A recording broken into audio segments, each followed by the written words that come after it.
This one is The Lion, the Ass, and the Fox. A lion, an ass, and a fox formed a partnership and went out hunting together. They took a great quantity of game.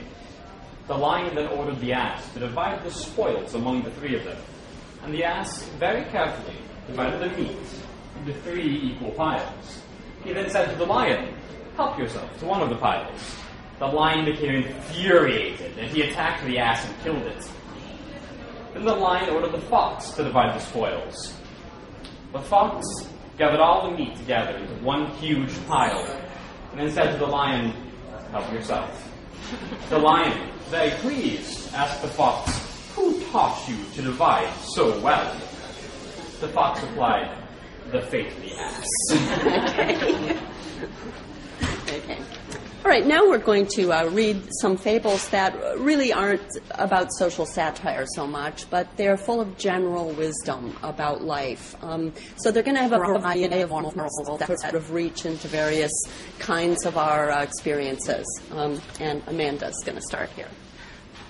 This one is entitled The Mouse and the Frog. A mouse was on pilgrimage to Rome to do penance for his many sins, and he came to a river. Wishing to cross it, but not being able to swim, the mouse sat by the river and lamented. A frog came along and noticed the mouse's dejection. "What's wrong?" asked the frog. The mouse replied, "I want to cross the river, but I don't know how to swim." The frog said, "I can help you. Come with me. I'll tie a piece of string to my foot, and the other side can go around your waist, and I'll pull you safely across."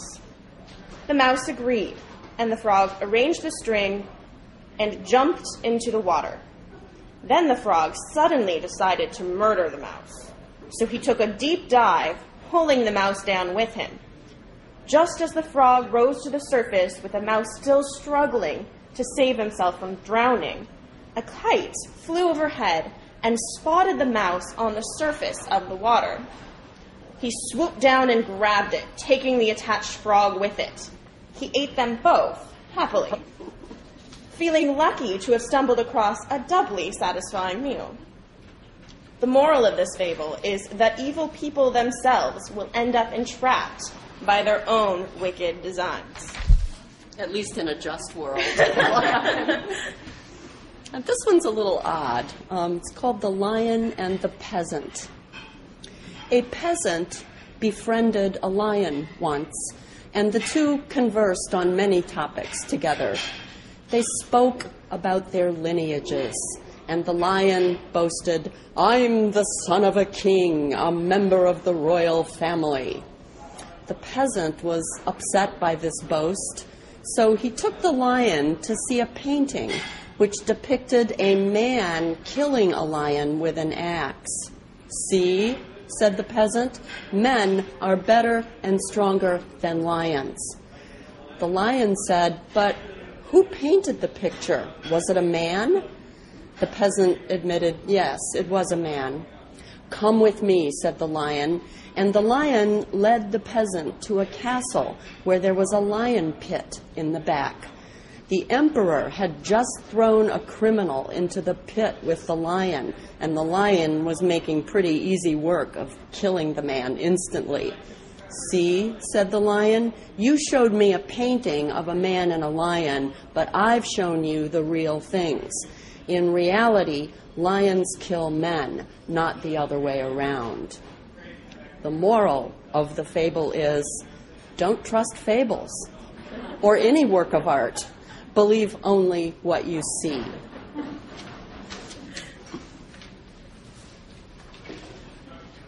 This one is Venus and the Cat. A cat prayed to Venus to be transformed into a beautiful maiden, and the goddess answered her prayer.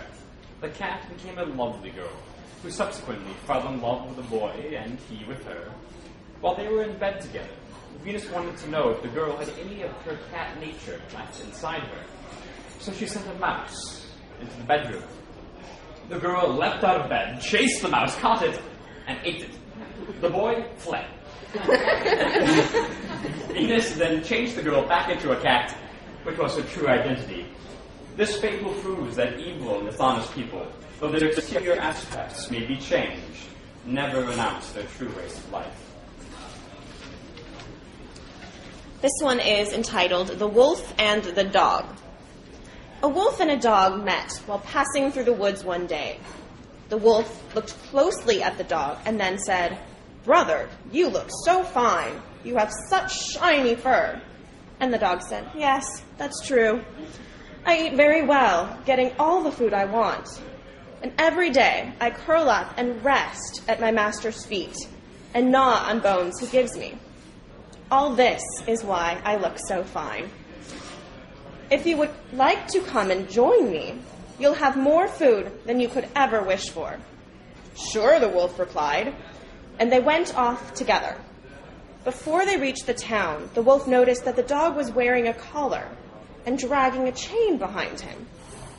"Brother," said the wolf, "what an odd thing you have around your neck. What is it?" "That's my collar and leash," said the dog. "All week long I am tied to it so that I won't ruin my master's possessions. And every night, all night long, I stay awake to guard the house from thieves." "What?" cried the wolf. "Do you mean that you can't go anywhere on your own?" "Well, I'm out of here. I'd rather live free as a starving wolf than chained and with a full belly." And with that, the wolf went running back into the woods. Okay, yeah, the toad. Okay, this is called The Toad. Once a young toad received an invitation to go to the lion's royal banquet. He and his family were so excited on the important day that the young toad forgot to put on his shoes before leaving the house. When the toad's father realized that the boy had left his shoes behind, he hired a messenger to deliver them. "Take these shoes to my son at the banquet," he asked. The messenger said, "Well, wait a minute, how will I know which one is your son?" The father said, "Oh, that's easy. He'll be the most beautiful one there." The messenger looked puzzled. "Is your son a peacock? Is your son a deer? Is your son a leopard?" "No," said the father, "he looks just like me. He's got a huge head and big bulging eyes and bugged out, big huge belly, webbed feet, and he's slumping all over." The moral of this fable is, to he who is a toad or who loves a toad, the toad is a beautiful animal.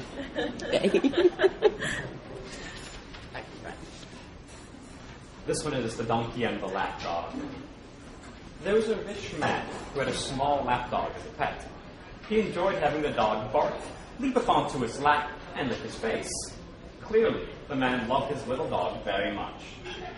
The man's donkey saw all this merriment through the window, and he too wanted to be loved by his master.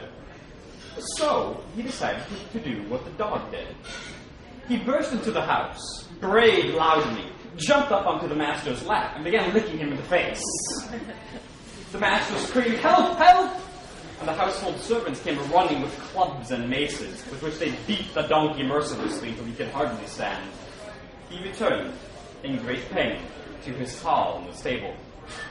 We can learn from this fable that those who aspire to a higher place in life, one that is not suitable for them, will end up in a worse position than before. This one is The Wolf at School. Once upon a time, the wolf decided to become a monk. He was given a cowl and the tonsure. Then, he was sent to school to learn his letters.